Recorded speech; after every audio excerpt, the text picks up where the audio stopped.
아멘. 이 시간에 우리 계속해서 창세기 강의 말씀 이어가도록 하겠습니다. 한번 제목 따라해 보도록 하겠습니다. 사람의 허물 어떻게 대할 것인가?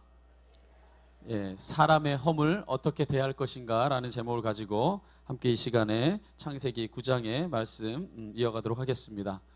자, 우리가 살아가면서 한두 번 고아원을 방문해서 불쌍한 아이들, 어려운 아이들을 돌보고 사랑하는 건 어쩌면 쉽습니다. 저도 이제 선교를 갔던 나라들을 보면 필리핀, 캄보디아, 또 그런 제3세계 국가들, 말레이시아 이런 데 가서요. 그렇게 이반족들 이렇게 어려운 환경에 살아가는 그런 사람들 얼마나 어려운지 몰라요. 필리핀만 해도 발달했다고 하지만 예배 드리러 오는데 2시간 걸어오는 사람들도 아직도 있었어요. 그때 당시에도. 그 어린아이가 초등학교 예배 드리려고 2시간 넘게 걸어와서 예배 드리고 2시간 넘게 걸어서 가는 겁니다. 그런 친구들에게 뭔가 봉사해주고 사랑해주고 안아주고 하는 것들은 크게 어렵지 않았습니다. 그런데 항상 부딪히는 가족, 항상 얼굴 맞대는 가족, 여러분 생각나는 사람 있죠? 남편이나 아내거나 아니면 왼수 같은 자식이거나 항상 마주치고 항상 가까이 있는 가족을 변함없이 사랑하는 건 오히려 어렵습니다. 그죠? 어렵고 힘든 사람, 고통당하는 사람 한 번 찾아가서, 2번 찾아가서, 드림시티의 노숙자들 한 번 찾아가서 밥해주고 사랑해주고 그들을 위해서 봉사해주는 거는 때로는 어렵지 않지만 늘 가까이 있고 늘 함께하고 있는데 직장의 동료라든지 특별히 가족 식구들을 변함없이 끝까지 사랑하는 건 상당히 어렵습니다. 왜입니까? 가까운 관계일수록 상대방의 허물과 단점이 보이기 때문입니다. 제가 지금 말한 고아원의 어려운 아이들 한 번 가서 도와주고 사랑해 주는 건 쉬운데요. 매일같이 가서 그들을 봉사하면요. 때로는 시험 들고 돌봐주기 싫고 미워질 때도 생깁니다. 왜? 점점 더 가까워지고 점점 더 그 사람을 진심을 알아가면 알아갈수록 때로는 내게 감동을 줄 때도 있지만 실망과 때로는 우리 마음에 상처를 줄 때도 대답을 해주세요. 있잖아요. 그러지 않아요? 그래서 아이러니하게도 가장 가까이 있고 가장 나를 챙겨주는 것도 가족이지만 가장 큰 상처를 주고 가장 지울 수 없는 상처를 주는 사람도 존재도 대부분은 가족인 경우가 많아요. 가장 가까이 있고 가장 잘 알고 가장 명확히 알기 때문에 가장 큰 상처를 주기도 합니다. 어쩌면 저는 그렇게 생각합니다. 교회도 마찬가지입니다. 서로 먼 관계에 있을 때 내가 1마을이고 7마을이고 한 M팀 정도로 이렇게 멀리 있고 이런 식으로 있을 때 수련회 가서 한번 사랑합니다 이런 거 어렵지 않습니다. 근데 내 목장이야. 목장에서 매주 봐야 돼. 근데 나랑 성격이 안 맞아. 나랑 기질이 안 맞아. 생각하는 게 달라. 나는 도저히 이해할 수 없는 부분이 있어요. 점점 그 사람과 예를 들어 예수마을 공동체 안에 있을 땐 괜찮은데 우리 마을이고 마을인 것도 모자라 내 목장이고 목장인 것도 모자라 내 밴드고 이러면 상당히 골치 아파지기 시작합니다. 그렇지 않나요? 그 사람을 있는 모습 그대로 용납하고 정말 가까워질 때도 그 사람에게 실망하고 상처받는 모습이 있을 때도 사랑하는 게 쉽지 않습니다. 때로는 사람의 실체를 명확하게 보게 되면 보게 될수록 실망하게 되고 상처받게 되는 게 어쩌면 지극히 자연스러운 일입니다. 왜? 하나님이 70억 인구의 모든 사람을 다 다르게 만드셨기 때문에. 나랑 똑같다면, 나랑 똑같아도 시험 들걸요? 여러분 스스로 한번 눈 감고 한 3초만 생각해보세요. 나 같은 사람이 있다고 생각해보세요. 얼마나 재수없는지. 때로는 그잖아요. 안 그래요? 자기를 정말 사랑하는군요. 나르시즘이네. 자, 그런 맥락에서 오늘 본문 말씀은요. 가족 안에서 서로 실망하고 상처받은 이야기가 담겨 있어요. 오늘 본문에 창세기 9장에 나타나는 스토리가 바로 그것입니다. 바로 노아와 세 아들에 관한 이야기입니다. 자, 세 아들의 이름은 셈과 함과 야벳이었습니다. 오늘 18절에 그 주인공들이 드러나죠. 한번 18절 말씀 함께 읽어볼까요? 시작. 방주에서 나온 노아의 아들들은 가나안의 아버지라 라고 기록되어 있습니다. 자, 방주에서 나온 노아와 이 셈, 함, 야벳이라는 이 세 명의 아들들이 함께 폐허가 된, 완전히 다 멸망하고 무너져버린 이 폐허가 된 땅을 일구기를 시작합니다. 이제 새롭게 농사를 시작하는 거예요. 그 결과 탐스러운 포도를 첫 번째 소출로 얻게 됩니다. 처음 자신들이 농사를 지어서 얻은 소출이 바로 포도입니다. 자, 처음 먹을 수 있는 열매를 얻었으니까 얼마나 노아가 기뻤겠어요. 그죠? 또 먹을 것이 없는 땅에, 정말 척박한 땅에, 다 이 폐허가 된 땅에서 새 생명이 맺혀지고, 그것도 우리가 먹을 수 있는 이 포도의 열매를 얻었다고 하는 건 굉장히 기분 좋은 일이었어요. 그래서 이 노아가 너무 기뻤던 나머지 첫 번째 소출인 이 포도의 즙을 짜서 이제 먹는데, 이것이 발효가 돼서 이제 포도주로 너무 많이 먹어가지고 왕창 취해버립니다. 취한 건 괜찮은데 세상에 자기가 취해버려가지고 자기 몸을 제어할 수 없어서 벌거벗고 잠이 들어버리는 거예요. 바로 20절과 21절에 그 모습이 드러나 있습니다.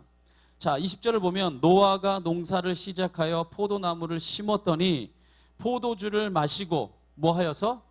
취했다고 성경이 기록합니다. 그 장막 안에서 뭐 한지라? 벌거벗은지라.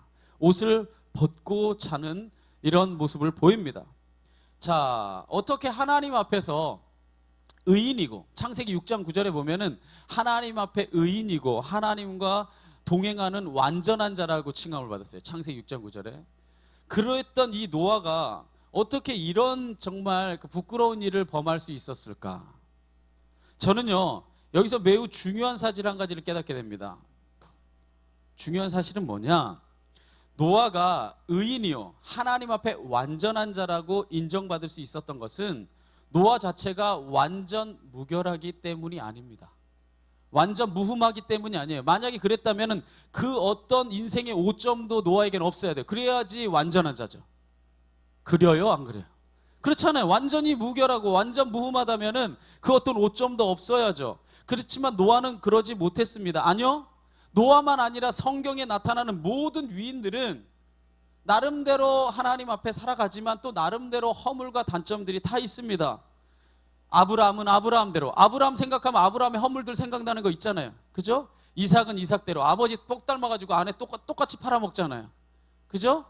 야곱은 야곱대로, 모세는 모세대로. 생각해보세요. 모세 화내고 모세가 잘못한 것들 있잖아요. 아멘 할 때까지 저는 다 할 거니까. 다윗은 다윗대로.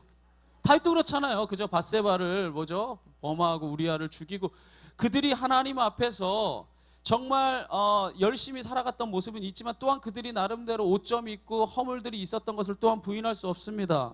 그런데도 성경의 위인들이 하나님 앞에서 의인으로 인정받아요. 심지어 다윗과 같은 자는 내 마음에 꼭 드는 사람이다, 내 마음에 합한 자라는 칭찬까지 받습니다. 그렇다면 어떻게 이 사람들이 그런 인정을 받을 수 있었을까? 분명히 인생에 오점이 있는데, 분명히 인생에 잘못한 것들이 분명하게 있는데, 여러분 성경에 보면요, 창세기 중에서 가장 잘못 인용하는 것 중에 하나가 이 아브라함이 거부가 되었더라라고 이야기할 때, 그 창세기에 나타나는 그 말씀을 인용할 때 하나님 앞에서 이 아브라함이 축복받아서 거부가 되었다고 13장에 잘못 해석하는 경우가 있는데, 아니에요.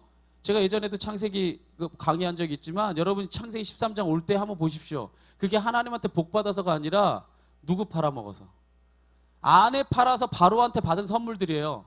그 선물들을 가지고 네게부 광야로 올라올 때 그가 거부였더라라고 성경 기록해요. 그러니까 아브라함은 부자가 된 것 그 자체는요, 절대로 하나님의 방법이 아니었습니다. 하나님이 철저하게 원하지 않는 방법이 있어요. 그래서 아브라함이 13장에 가장 먼저 한 일이 뭐냐? 하나님 앞에서 회개 예배를 드리는 거였어요. 내가 잘못했습니다. 그리고 나서 아브라함이요, 위대한 사람으로 변하죠. 진짜 위인으로 변합니다. 이 자신의 조카 롯에게 네가 동으로 가면 난 서로 가고, 네가 좌하면 내가 우하리라. 그런 믿음의 큰 사람이 되는 거예요. 처음부터 완전 무음한 사람이 아니었다는 겁니다. 할렐루야. 그렇다면 이렇게 흠이 많고, 노아도 마찬가지로 이렇게 흠이 많고 부족한 자였지만 어떻게 하나님 앞에 의인이요 완전한 자라 인정을 받을 수 있었을까? 그것은 바로 이것입니다. 그들에게 모두 다 흠은 있었지만 하나님 뜻대로 살고자 하는 진심이 있었어요. 실수는 하죠. 넘어집니다. 그런데 하나님의 뜻대로 살고자 하는 그 진실한 마음은 있어요. 인간이 태생적으로 부족하고 인간이 태생적으로 연약하기 때문에 넘어질 수밖에 없는 존재지만 그 진심이 있기 때문에 하나님 앞에 회개하고 다시 돌아올 줄 압니다. 이 다윗이라든지 아브라함이라든지 야곱이라든지 이 사람들이요, 가지고 있는 특징 중 하나는 뭐냐면요, 그 넘어진 자리에서 예배했다는 거예요. 할렐루야. 베델에서 야곱이 예배하고, 아브라함은 끊임없이 자기가 머무는 땅에서 예배하고, 노아 또 여러분 마찬가지로 보셨잖아요. 끊임없이 그가 정주하는 바로 그 자리에서 하나님을 예배할 줄 아는 자였습니다. 바로 하나님 앞에서 진실되게 살고자 하는 진심, 바로 그 진심이 있었기 때문에 하나님 앞에 의인이라 인정받을 수 있었던 겁니다. 저를 보십시오, 여러분. 저는 그러기 때문에 여러분도 분명히 하나님 앞에 의인이요 완전한 자라 칭찬받을 수 있다 믿습니다. 왜냐하면 여러분도 또 저도 인생에 오점이 있고 실수가 있고 잘못도 하지만 하나님 앞에 제대로 살아보고 하나님의 뜻대로 살아보고자 하는 뭐가 있기 때문에 진심, 그 진심이 있기 때문에. 그래서 이 수요일날 여러분 이 예배 자리에 나온 거 아니십니까? 새벽에 여러분 주님 앞에 나와서 기도하는 거 아니세요? 바로 그 진심이 우리 마음속에 아직 살아있기 때문에. 어쨌든 노아가 정말 그런 진심이 있었지만 그럼에도 불구하고 실수합니다. 온몸이 발가벗겨진 채 잠들어 버림으로써 자식들에게 보이지 말아야 될 아버지로서 부끄러운 모습을 보이고 맙니다. 그런데 저는 성경을 볼 때에 이 노아가 발가벗겨져서 잠을 자고 있었지만 그것이 노아의 사건에서 그렇게 중대한 사건이라고 보이지는 않아요. 그러니까 노아가 어마어마한 실수와 허물이라고 보여지지는 않습니다. 왜냐하면 몇 가지 이유가 있는데 대표적으로 두 가지만 들자면, 첫 번째는 그때 당시의 옷은 지금과 같이 이렇게 발달된 형태의 옷이 아니었을 거예요. 지금처럼 소매가 있고 바지통들이 다 이렇게 있고 이렇게 딱 맞춰져서 완전히 이렇게 우리가 입는 형태의 옷이 아닙니다. 이거 고대시대 옷이에요. 그러니까 옷이라고 해봐야 천을 뒤집어 쓰고, 예수님 당시에도 그랬잖아요. 신약 시대에도 예수님이 천을 뒤집어 쓰고 뭐 하는 겁니까? 묶는 거잖아요. 이 정도의 간단한 형태의 옷이었기 때문에 굉장히 큰 천을 그냥 둘러 엎고 그 다음에 묶는 정도의 형태의 옷이었을 겁니다. 그래서 좀 실수하면 그것이 벗겨지는 그런 단순한 형태의 옷이었을 가능성이 많아요. 왜냐? 이 땅은 추운 땅이 아니기 때문에. 우리같이 추운 땅이면 뭘 뒤집어 쓰고 묶고 뭐 했을 텐데 더운 땅이기 때문에 얼마든지 그럴 수 있습니다. 또 하나, 이 노아의 실수가 아주 중대하게 대단하게 잘못한 실수가 아니라고 여겨지는 이유는 뭐냐? 우리가 이 21절에 다시 한번 우리가 보게 되면 이 노아가 어디에서 이 옷을 발가벗고 잠을 자고 있었냐? 자, 21절에 뭐라고 쓰여 있습니까? 포도주를 마시고 취하여 어디 안에서? 장막 안에서. 다른 말로 돌려 말하면 어디 안에서?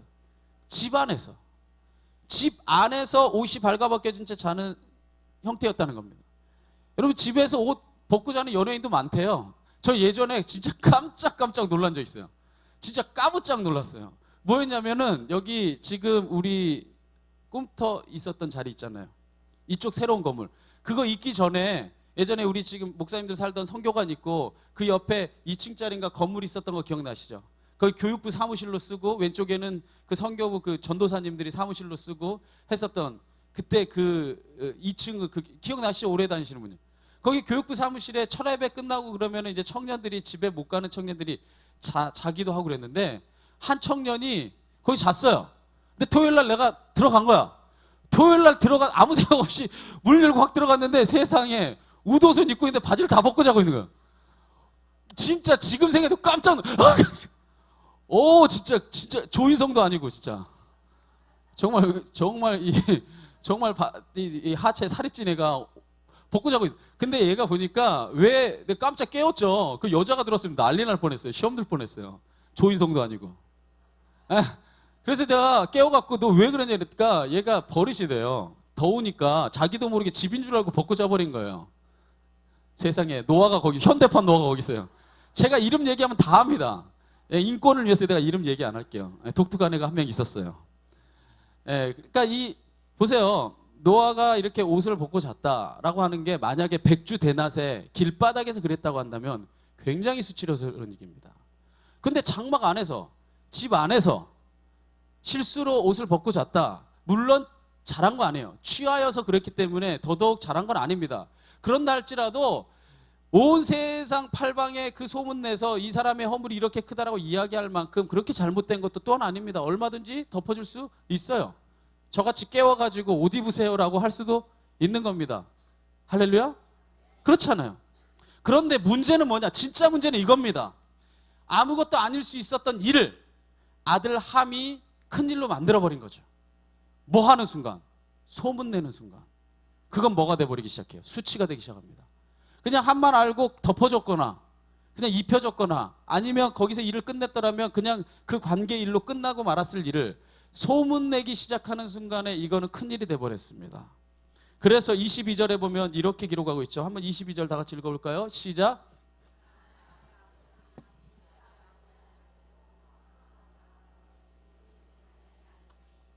그 안에서 끝낼 수 있는 일을 밖으로 가지고 나가서 그 두 형제에게 알립니다. 보세요 여러분, 사람이 실수하는 것은 어찌 보면 당연합니다. 때로는 인생을 살다가 사소한 실수를 할 수도 있고 매우 중대한 실수를 할 수도 있습니다. 그렇지만 사람은 실수할 수밖에 없는 존재예요. 왜냐하면 사람은 신이 아니기 때문입니다. 제가 아까 말했듯이 완전 무결하고 완전 무흠한 신이 될 수 없기 때문입니다. 아니 서양의 신화에 보면 그 그리스 신화에 보면 그 수많은 신화에 나타나는 신들조차 끊임없이 실수합니다. 그죠? 잘못하고 잘못된 선택을 하기도 합니다. 그러나 인간은 더더욱 유한하고 한계를 가진 존재이기 때문에 살다 보면 실수할 수 있어요. 그렇기 때문에 잘 들으십시오. 사람이 실수 안 하기를 바라는 것은요, 그것은 말이 안 되는 어불성설입니다. 다만 인간에게 필요한 자세는 뭐냐? 우리가 어떤 한 존재의 실수 앞에서 어떤 반응을 보일까? 한 사람의 실수 앞에서 우리는 무엇을 선택해야 할까? 사실 우리에게 주어진 것은 바로 그것밖에 없어요.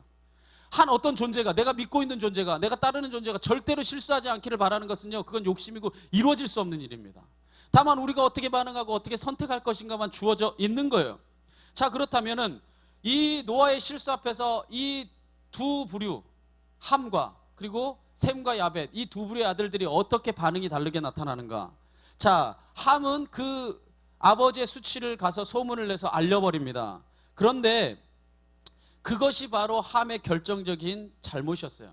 반면에 이 셈과 야벳의 반응은 달랐습니다. 23절에 보면 셈과 야벳은 어떻게 반응하느냐?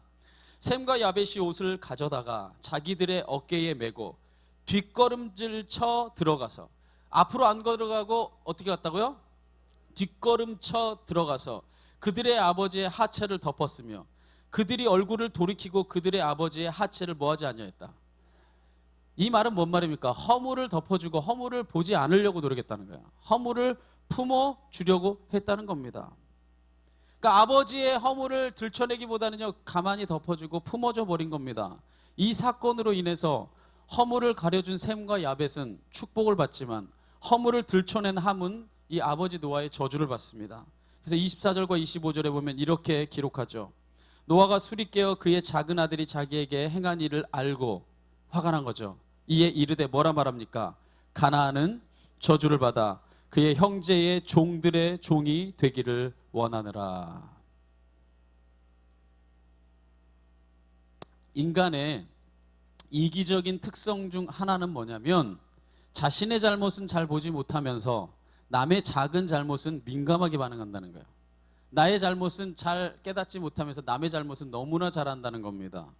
이것이 어쩌면 인간의 죄악된 인간의 실제 본 모습입니다. 사실 노아에게는요, 많은 장점이 있었습니다. 그쵸? 우리가 성경을 보게 될 때 노아는 완전한 자의 의인이요 하나님과 동행하는 자였다. 정말 그가 어려운 순간에도 어려운 환경 속에서도 끊임없이 그가 하나님 앞에 방주를 만들어가고 이 땅에 있는 많은 자기의 가족들의 생명들을 비롯해서 동물들의 생명을 구원해내고, 정말 그는요 잘한 일도 많아요. 장점이 너무나 많습니다. 그런데 그 아들 함은요, 아버지의 장점을 보려 하기보다는 아버지의 단 한 번의 실수 단점을 보고 그 단점을 알리는데 바로 그의 인생을 썼다는 겁니다. 바로 우리 그리스도인들이 주의해야 될 자세가 바로 여기 있습니다. 남의 실수나 허물을 들추고 다니는 성도가 돼서는 안 된다는 거예요. 시험 들 말을 옮기는 사람, 시험 들 생각들을 옮기는 사람이 시험 들 일을 행한 사람보다 더 잘못됐어요. 왜냐? 시험 들 일을 행한 사람은 바로 그것으로 때론 끝날 수 있지만 그 말을 옮기면 온 교회에, 온 공동체에 다 영향력을 줄 수 있기 때문에 시험 든 행위를 한 사람보다 때로는 시험 든 말을 옮기는 사람이 더 잘못되는 경우가 있습니다. 상대가 그 말을 듣고 뻔히 상처를 받고 상대가 그 말을 듣고 뻔히 아파할 걸 알면서도 끊임없이 그러한 시험들 말을 옮기는, 허물을 들추고 다니는 사람은 마치 숲에 맹수가 있는 것을 알면서도 그것을 향해 걸어가는 사람을 말리지 않는 것과 똑같아요. 상처받고 넘어지게 한다는 겁니다.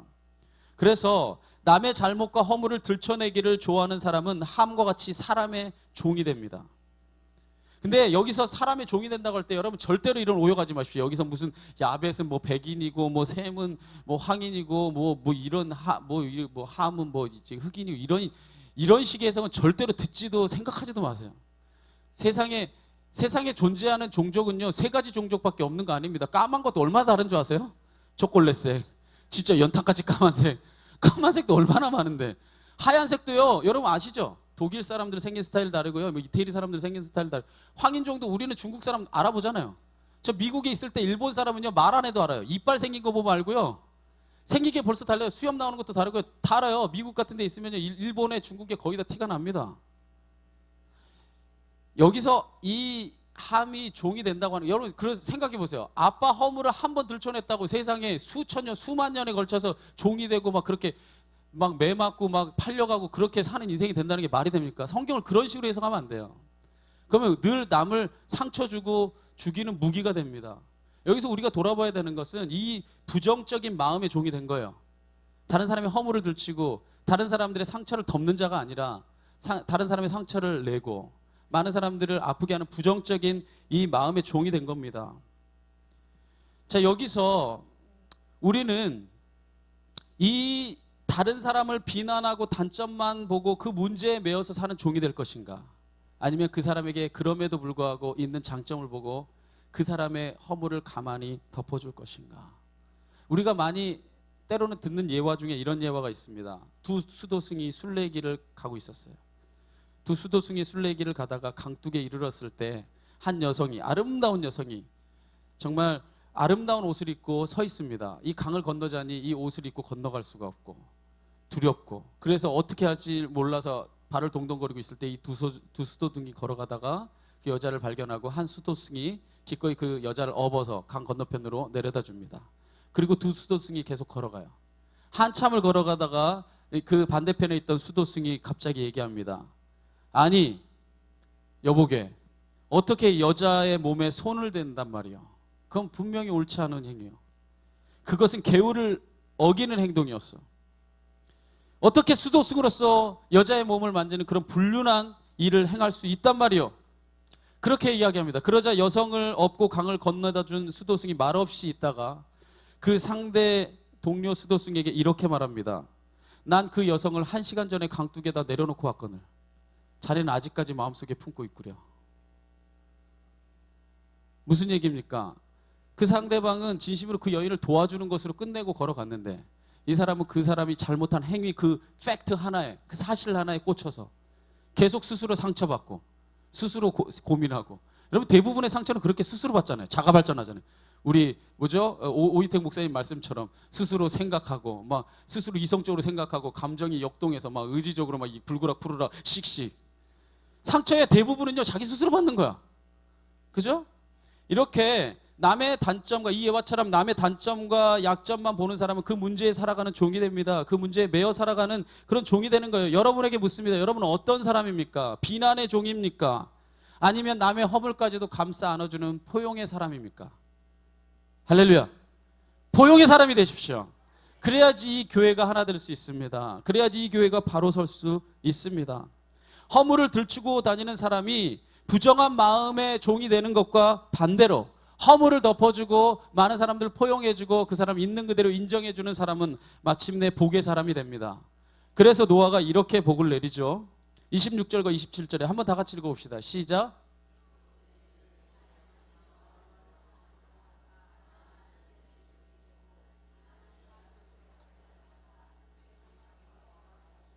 가나안은 그의 종이 되게 하시기를 원하노라 하였더라. 할렐루야. 셈의 하나님 여호와를 찬송하라. 가나안은 셈의 종이 되고 하나님이 야벳을 창대하게 하사 셈의 장막에 거하게 하시고 가나안은 그의 종이 되게 하시기를 원하노라 하였더라. 예수님의 삶을 한번 이 허물을 품어 안는 이 삶의 모습을 보면서 이 셈과 야벳이 이런 축복을 받는 걸 보면서 예수님의 삶을 한번 생각해 봅니다. 예수님은요 자신이 비난받을 만한 일을 하지 않았음에도 불구하고 아주 많은 조롱과 비난을 받으셨습니다.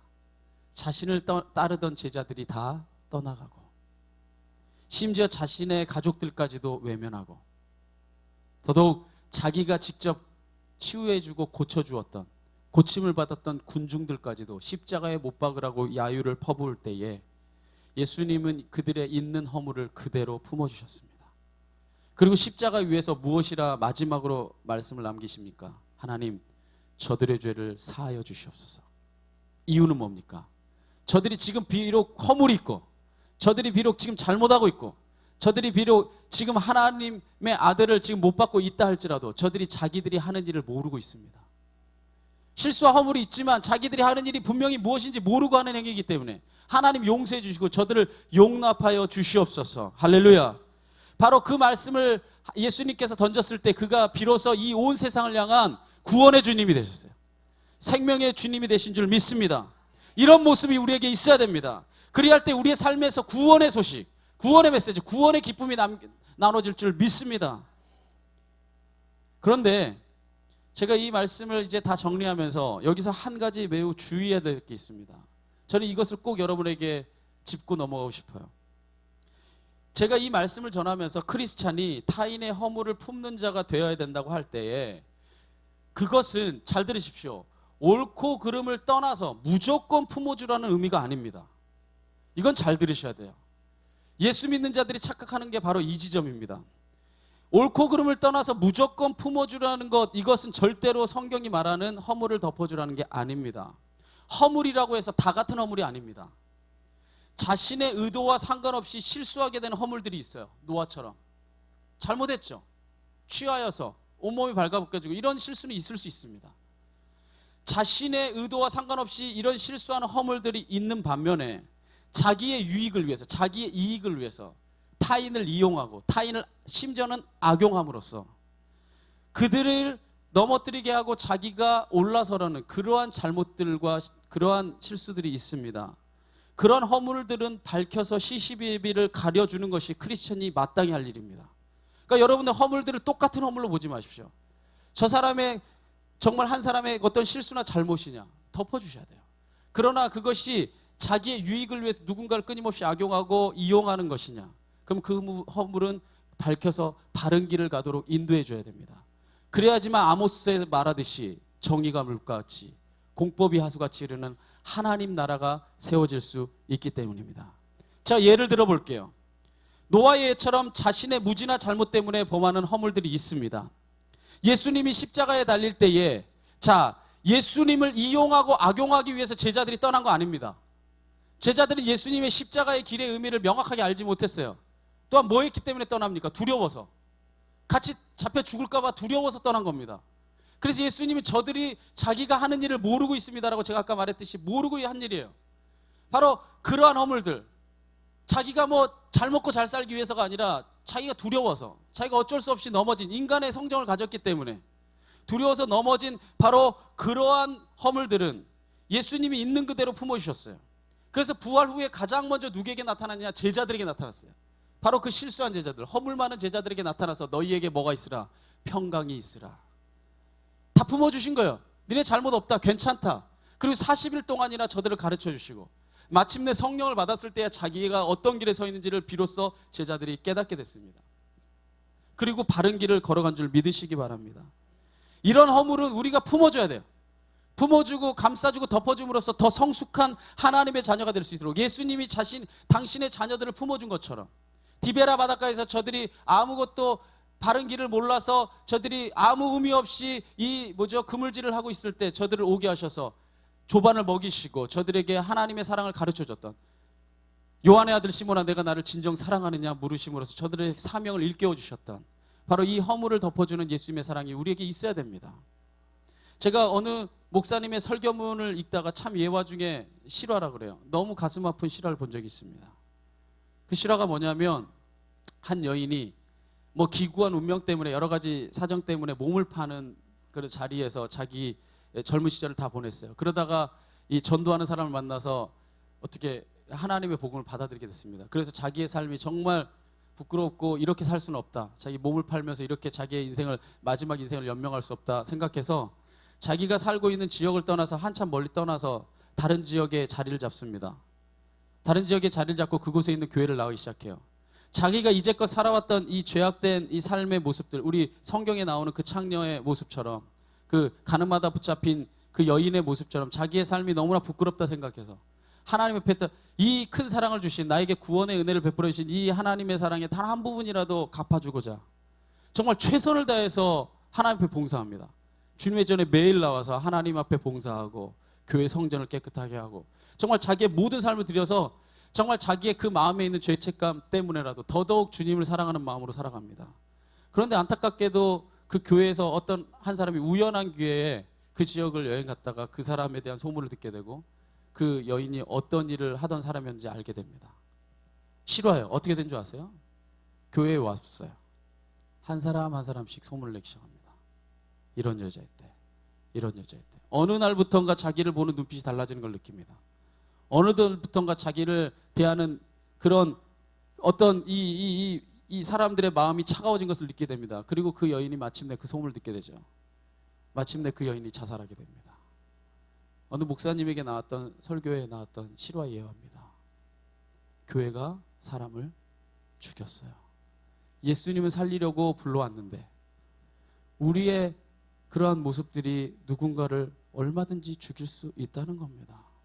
이게 허물을 덮어주지 못한 정말 오늘날의 교회의 현실들을 보여주는, 어쩌면 우리는 그렇지 않습니까? 누군가의 허물, 누군가의 작은 허물들을 이렇게 우리가 이용하고 때로는 우리의 가십거리로 한 사람의 끊임없는 상처가 될 수 있는 말들을 우리가 너무나 쉽게 때로는 내뱉을 수 있다는 겁니다. 이런 허물들은 여러분 끝까지 덮어주셔야 됩니다. 끝까지 안아주셔야 됩니다. 끝까지 같이 지고 가야 됩니다. 반면에 제가 아까 말했듯이 자신의 유익을 위해 타인을 이용하고 심지어 악용하는 잘못과 허물은 분명히 시시비비를 가릴 수 있도록 만들어줘야 됩니다. 이것이 또한 크리스찬이 해야 될 일이에요.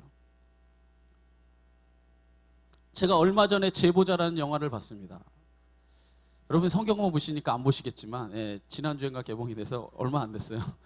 저는 이 영화를 보면서도 가끔 예전에 영린이나 이런 영화를 보면서도 제가 뭐 때로는 스트레스도 해소하고, 제가 스트레스 해소하는 게 뭐 목사가 술 마시겠어요? 담배 피겠어요? 하는 게 없으니까 저는 목욕하거나 아니면 영화 보거나 둘 중에 하나예요. 그래서 보는 걸 좋아하는데 이 제보자라는 영화를 봤어요. 근데 그 영화를 보면서 참 느끼는 게 많았습니다.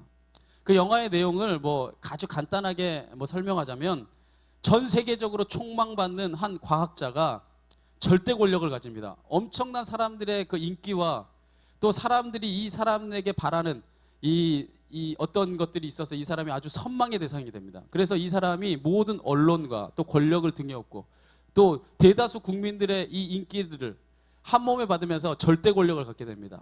근데 이 절대 권력을 가지고 있는 이 사람이 사실은 모든 국민들과 특별히 전 세계 학계들을 다 속이고 있는 거였어요. 그런데 그 사람 밑에서 일하던 한 사람이 자신의 양심의 가책 때문에 도저히 견딜 수가 없어서 그 팀에서 나옵니다. 그 과학 연구팀에서 나옵니다. 그리고 나서 이제 자기의 생활도 어려워지고 자기의 딸도 뭐 불치병에 걸려 있고 뭐 여러 가지 어려운 상황에서 이제 끊임없이 이제 매수의 손길이 오는 거죠. 그런데 자기의 양심의 가책이 도저히 그 거짓에 같이 가담할 수 없다고 생각해서 있다가 어느 날 이제 한 PD에게 이 제보 전화를 겁니다. 이 영화의 이제 스타트가 이거야.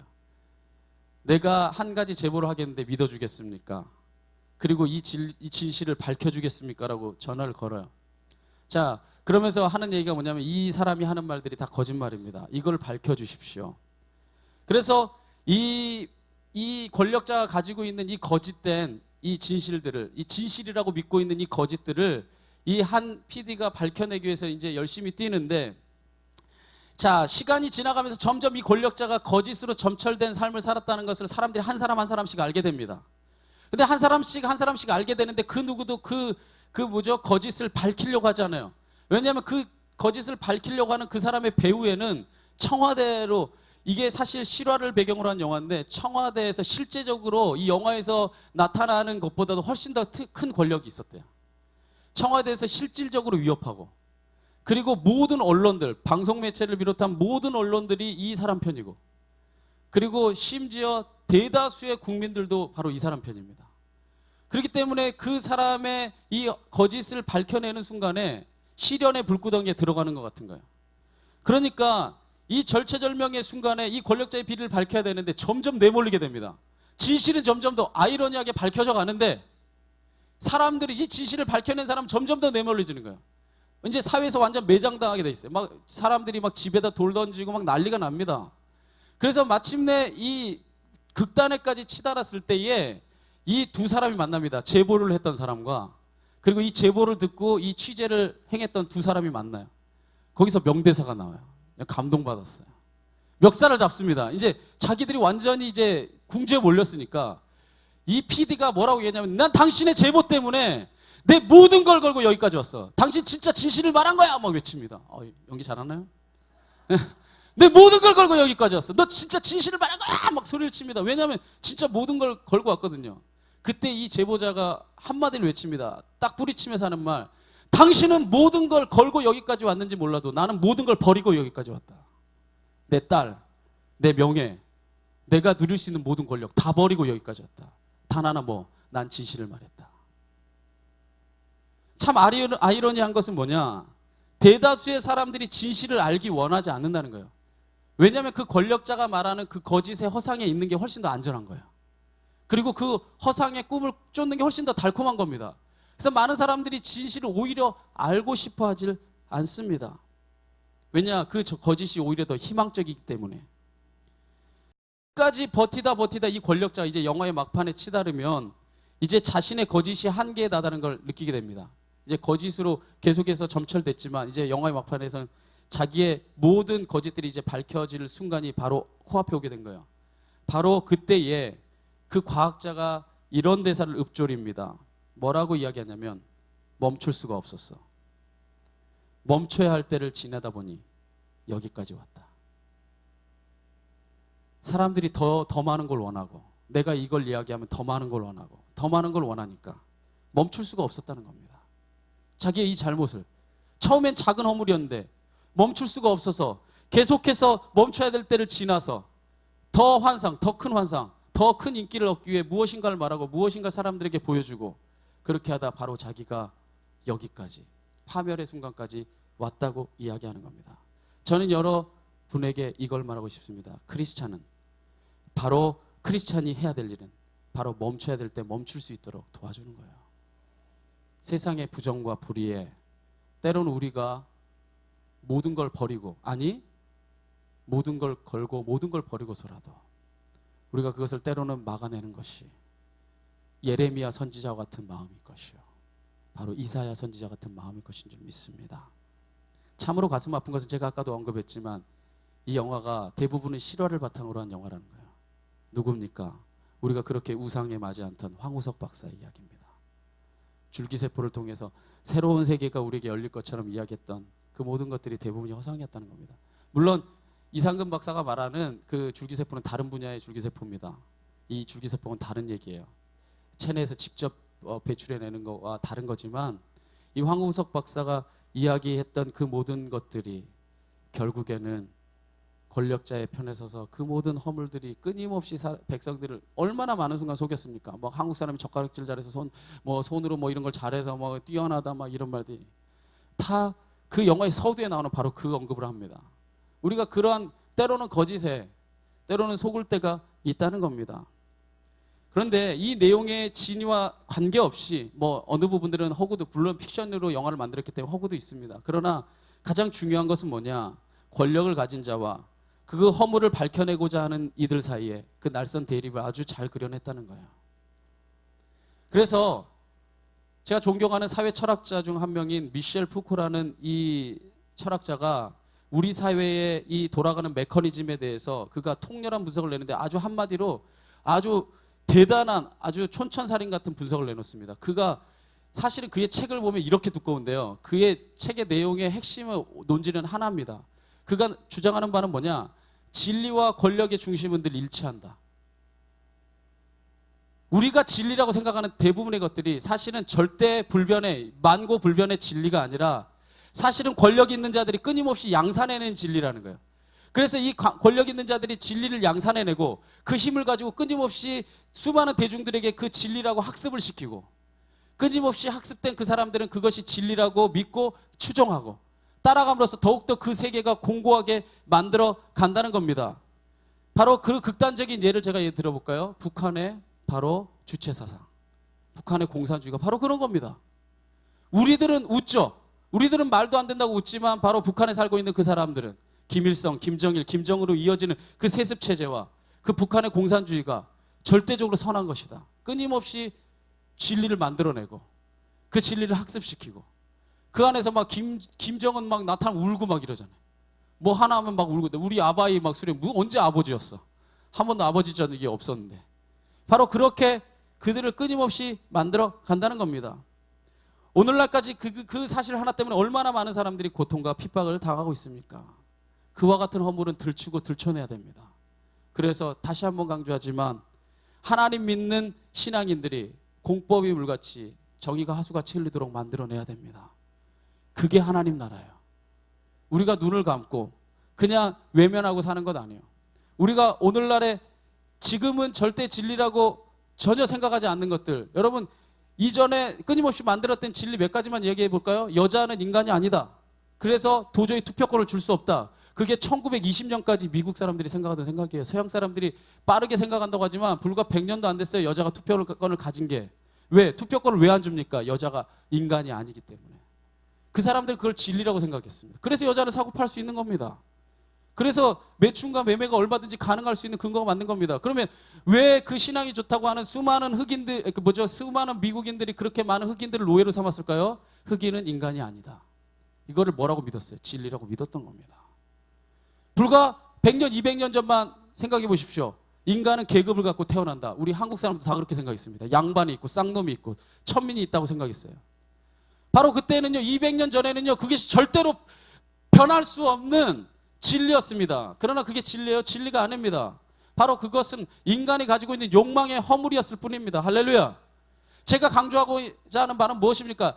신앙인은 누군가의 개개인의 허물들은 끊임없이 덮어줄 수 있는 따뜻한 마음을 가져야 되고, 세상의 불의와 부정의가 판을 칠 때는 바로 그것이 하나님의 뜻대로 움직여갈 수 있도록 민감한 시선을 동시에 가져야 됩니다. 한 가지만 가지고 있으면 차가운 사람이 되고, 이것만 가지고 있으면요 맹목적인 사람이 됩니다. 그 어느 것 하나 하나님의 나라를 온전히 세울 수가 없어요. 이 두 가지를 동시에 지녀야 됩니다. 여러분, 그러한 하나님의 자녀들이 되십시오. 그것이 하나님 믿는 신앙인이 가져야 될 바른 삶의 자세입니다. 그래서 이 세상에 진짜 진리가 드러날 수 있도록 해야 됩니다. 그래서 예수님이 말씀하셨죠. 요한복음 8장 32절에 말합니다. 이렇게 말씀하셨습니다. 너희가 진리를 알지니 진리가 비로소 너희를 어떻게 하리라? 자유롭게 만들어주리라. 이 세상에 우리가 그 진리를 드러내고, 오직 진리이신 분은 하나님 한 분밖에 없어요. 하나님이 살아계시다는 이 진리 안에서 그 진리의 빛 안에서 그 무엇이 거짓인가를, 여러분 그럼 교회 안에는 진리라고 양의 탈을 쓴 이리가 없을까요? 얼마든지 많습니다. 얼마든지 많아요. 그렇기 때문에 여러분 따뜻한 마음과 늘 민감한 이 시선을 가지고 있지 않으면 여러분들이 언제나 여러분들이 이 세상에 이 악에 동조할 수 있는 겁니다. 그렇기 때문에 우리는 늘 진리를 알기 위해 애써야 됩니다. 오늘 말씀 정리하겠습니다. 오늘 말씀을 통해 우리는 두 가지를 깨닫게 됩니다. 덮어주고 품어주어야 될 허물과 밝히고 깨닫게 해야 될 허물이 있다는 겁니다. 다시 한번 강조하지만 한 사람의 치부라면 그것이 무엇이든 덮어주고 가려주고 품어주십시오. 그래서 그 사람을 살리십시오. 그 사람이 하나님의 진정한 신앙인으로 쓸 수 있을 때까지 여러분들이 기다려 주십시오. 그것이 예수님의 마음입니다. 예수님은 그래서 창녀건 세리건 상관없이 그 누구든지 내게로 오라. 내가 너희를 쉬게 하리라. 당신의 제자로 삼아 주셨습니다. 또한 자신의 유익을 위해 타인을 이용하고 심지어 악용한다면 그런 허물을 밝혀내야 됩니다.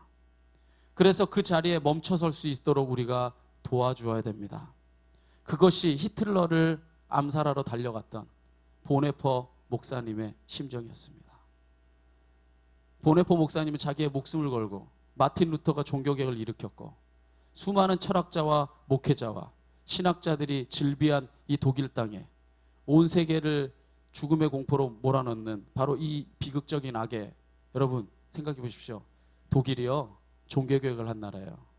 독일이요, 여러분 신학서적에 대부분의 구약개론, 신약개론, 대부분의 신학적인 논집에 진짜 베이직한 논문들은 다 독일 겁니다. 독일이 모든 비텐베르크 대학을 시작해서 모든 대학의 이 기초와 신학의 기초를 담은 것이 다 그곳이에요. 그런데 히틀러가 나타났을 때 모든 목회자들과 신학자들이 그대로 인사합니다. 하이 히틀러입니다. 그 허물을 가만히 덮어 다 어용설하게 됩니다.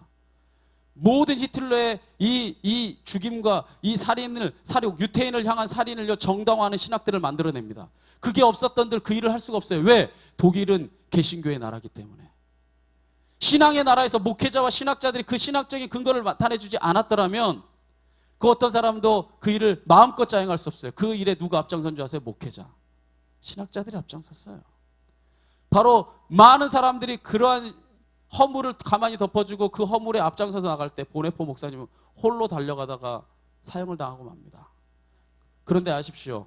그때 어용 세력에 있었던 수많은 신학자들과 목회자들 우리의 기억 속에 남지 않지만 30대 정말 그 짧은 나이에 인생을 마감하고만 보네포 목사님 오늘까지도 수많은 신앙인들과 목회자들의 가슴에 살아 움직이고 있는 것을 믿으시기 바랍니다.